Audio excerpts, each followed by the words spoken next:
പെറ്റമ്മയോട് മക്കളുടെ ക്രൂരത.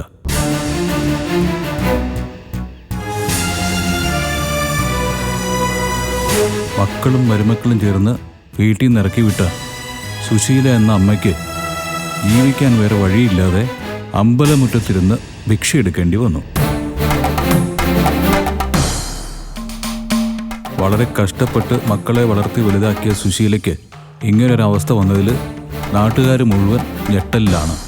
വിവരമറിഞ്ഞ് പഞ്ചായത്ത് മെമ്പർ ഉടൻ സ്ഥലത്തെത്തുകയും പോലീസിന്റെ സഹായത്തോടെ സുശീലയെ സ്വന്തം വീട്ടിൽ തിരിച്ചെത്തിക്കുകയും ചെയ്തു.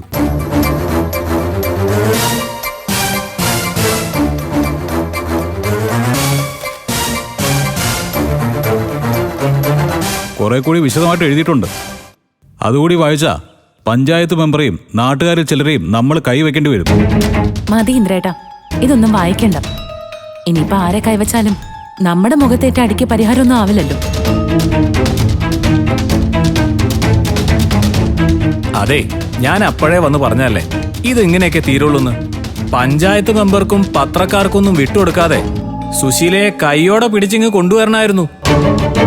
കൈ പിടിച്ചുകൊണ്ടുവരാൻ കൊച്ചു കുട്ടിയൊന്നുമല്ലല്ലോ അങ്കിളെ. പോലീസ് വണ്ടിയിൽ എവിടെ കൊണ്ടുവന്നത്? അല്ല, എന്നിട്ട് സുശീല എവിടെ? നിങ്ങള് അമ്മയും മക്കളെല്ലാം പറഞ്ഞു തീർത്തില്ലേ? പറയാനുള്ളതൊക്കെ പറഞ്ഞിട്ടുണ്ട്. പക്ഷെ ഒന്നും അത്ര എളുപ്പം തീരുമെന്ന് എനിക്ക് തോന്നുന്നില്ല. അതെ, വീണ്ടും പിണങ്ങി പോവോ സുശീല? ഇനി അതെങ്ങാനും പേടിച്ചിട്ടാണോ ഗേറ്റ് പൂട്ടിയത്?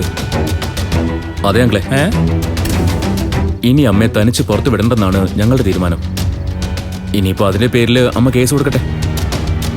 അതെ, അമ്മയ്ക്ക് വേണ്ടി കേസ് കൊടുക്കാനൊക്കെ ആളുണ്ട്. അതും കൂടെ ഓർക്കണം എല്ലാരും.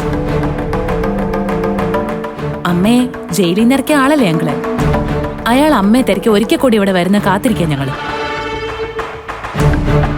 ഞങ്ങളുടെ അമ്മയെ ഞങ്ങൾ ഏറ്റെടുത്ത് കഴിഞ്ഞു. ഇനി അമ്മയ്ക്ക് ഇവിടെ ഒന്നിനും ഒരു കുറവും ഉണ്ടാവില്ല. അപ്പൊ പിന്നെ ഇനി അമ്മയ്ക്ക് പുറത്തുനിന്നൊരു സഹായം ആവശ്യമില്ലല്ലോ അങ്ങള്.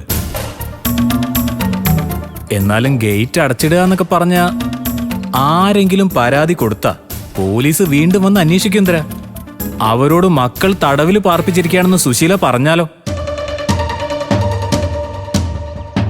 എന്റെ അഭിപ്രായത്തില് ഒരു സമവായത്തിൽ എല്ലാരും പോണെന്നാണ് ഞാൻ പറയുന്നത്. വേണമെങ്കിൽ ഞാൻ സുശീലയായിട്ട് സംസാരിക്കാം. എന്റെ ആഗ്രഹം അമ്മയും മക്കളും കഴിഞ്ഞതെല്ലാം മറന്ന് സ്നേഹത്തോടെ മുന്നോട്ട് പോണമെന്നാ. അതേ ഞാൻ സുശീലയോട് ആവശ്യപ്പെടും. അതൊന്നും ഇനി നടക്കുമെന്ന് തോന്നുന്നില്ല അങ്ങളെ. അങ്കിളിന് വേണമെങ്കിൽ അമ്മയായിട്ട് സംസാരിക്കാം. അതിന് തടസ്സമൊന്നുമില്ല.